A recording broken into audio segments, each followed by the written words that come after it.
সংঘাতের আবহে আজ বীরভূমে কোর কমিটির বৈঠকে আজ মুখোমুখি হতে পারে অনুব্রত মণ্ডল, কাজল শেখ। বীরভূমে অনুব্রত ফিরতেই ফের সংঘাতের আবহ। অনুব্রত গোষ্ঠী বনাম কাজল গোষ্ঠীর সংঘাতের অভিযোগ।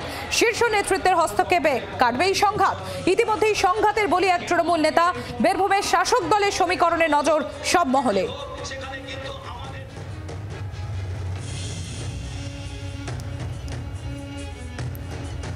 আমাদের সঙ্গে আমাদের প্রতিনিধি প্রসেনজিৎ মালাকার সরাসরি রয়েছেন আমাদের সঙ্গে। চলে যাব প্রসেনজিতের কাছে। প্রসেনজিৎ, এই সংঘাতে যখন সংঘাতের আবহ, অনুব্রত মণ্ডল ফেরার পর অনুব্রত গোষ্ঠী বনাম কাজল শেখের গোষ্ঠী, সেই সংঘাতের আবহে কোর কমিটির বৈঠক, এই কোর কমিটির বৈঠক কতটা গুরুত্বপূর্ণ এই বর্তমান সময়?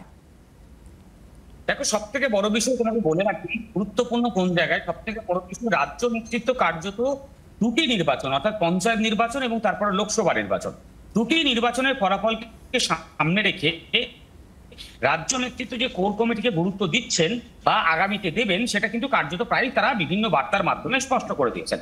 সে জায়গায় দাঁড়িয়ে কোর কমিটির গুরুত্ব ইতিমধ্যেই পেয়েছে।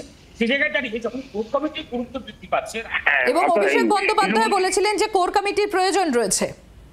দেখো, একেবারে তাই। অভিষেক বন্দ্যোপাধ্যায় বলেছেন বলে তার গুরুত্ব বেড়েছে, কিন্তু অন্যদিকে অনুব্রত মণ্ডল, তিনি বীরভূমের জেলা সভাপতি, তিনি যখন ফিরে এসেছেন, ফিরে আসার পরে কোর কমিটির সাথে একটা গোষ্ঠীদ্বন্দ্ব বলা যেতে পারে বা দূরত্বের একটা আবহ কার্যত প্রকাশ হচ্ছে। কিরকম? প্রথমেই হলো বিজয় সম্মেলনী ঘোষণা করা অনুব্রত মণ্ডল নিজে থেকে, সেই নিয়ে বিতর্ক।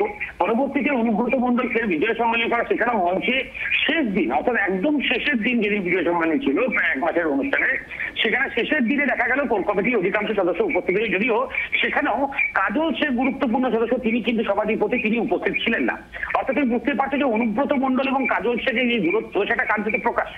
আর সে জায়গায় দাঁড়িয়ে এই যে অনুব্রত মণ্ডল কাজল শেখের দূরত্বের মাঝে বীরভূম জেলা তৃণমূল কংগ্রেস এবং কোর কমিটি, পাশাপাশি বীরভূম জেলা সভাপতি, সকলের সমন্বয়ে একসাথে কাছে কাজ মিলে কি তৃণমূল কংগ্রেসকে বীরভূম জেলায় পরিচালনা করতে পারবে, এই যে প্রশ্নটা যখন উঠছে, ঠিক সেই সময় দাঁড়িয়ে এই কোর কমিটি বৈঠক কতটা গুরুত্বপূর্ণ আর বলার অপেক্ষা রাখে না।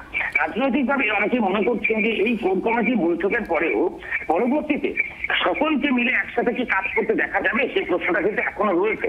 এবং তার পাশাপাশি অনুব্রত মণ্ডল জেলা সভাপতি হিসেবে তিনি ফিরে আসার পরে যে নানান বিতর্ক, তার নানান বক্তব্য, তার নিজে থেকে বিভিন্ন ঘোষণা করা, কখনো তিনি জেলা কমিটির মিটিং এর ঘোষণা করছেন, কখনো কিছু পরিবর্তন করতে হবে এমন ঘোষণা করছেন, কখনো কোর কমিটি বর্ধিত হয়ে গেছেন এমন ঘোষণা করছেন। অর্থাৎ এই যে কথাগুলি নিয়ে বিতর্ক তৈরি হয়েছে, সেই বিতর্কের জায়গাগুলো কোর কমিটির সাথে বসে বৈঠকে কি সমাধান সূত্র বেরিয়ে আসবে, সেগুলো একটা বড় প্রশ্ন চিহ্ন হয়ে দাঁড়িয়েছে। এবং আগামীতে যদিও আরো একটু সময় লাগবে, আজকে বৈঠকে সবটা স্পষ্ট হবে না, কিন্তু তৃণমূল কংগ্রেস সূত্রে আমরা যেটা জানতে পারছি, তুমি জানো আজকের বৈঠকেও অভিষেক ব্যানার্জি, অর্থাৎ অভিষেক ব্যানার্জি একজন প্রতিনিধি, তিনিও উপস্থিত থাকবেন। ফলে সে জায়গায় প্রতিনিধি উপস্থিত, তিনি সমস্ত আলোচনা তারা নোট করবেন।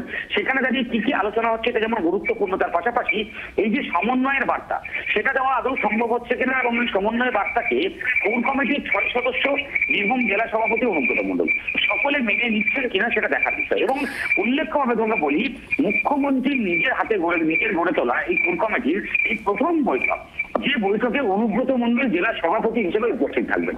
ফলে এতদিন কোর কমিটি সকলে মিলে সিদ্ধান্ত গ্রহণ করেছেন, সেখানে দাঁড়িয়ে আজকে সভাপতি অনুব্রত মণ্ডল তিনি উপস্থিত থেকে তিনি কি কথা বলেন এবং পাশাপাশি তিনি কোর কমিটিকে সক্রিয়ভাবে কাজ করতে দেন কি দেন না, এই বিষয়গুলো কিন্তু রাজনৈতিক মহলের তরফ থেকে প্রশ্ন তোলা হচ্ছে। তার কারণ প্রথম থেকে আমরা দেখতে পেলাম অনুব্রত মণ্ডল আসার পরে একবারও কিন্তু কোর কমিটি বৈঠকের সাথে বসেন এবং কোর কমিটি বৈঠক দেখে সবাইকে একসাথে বসার আবেদনও করেননি। যদিও তার বক্তব্য পুজোর আবহ ছিল, সে কারণে সম্ভব নয়, কিন্তু সেক্ষেত্রে দাঁড়িয়ে কোর কমিটি বৈঠক কার্যত প্রায় বন্ধ হয়ে গেছিল। কারণ আমরা দেখেছিলাম যে একেবারে, এবং প্রসেনজিৎ খুব স্বাভাবিকভাবে এই শাসক দলের বীরভূমের সমীকরণ কি হতে চলেছে এবং সেই দিকেও নজর রয়েছে সব মহলের। আপাতত তোমাকে ধন্যবাদ।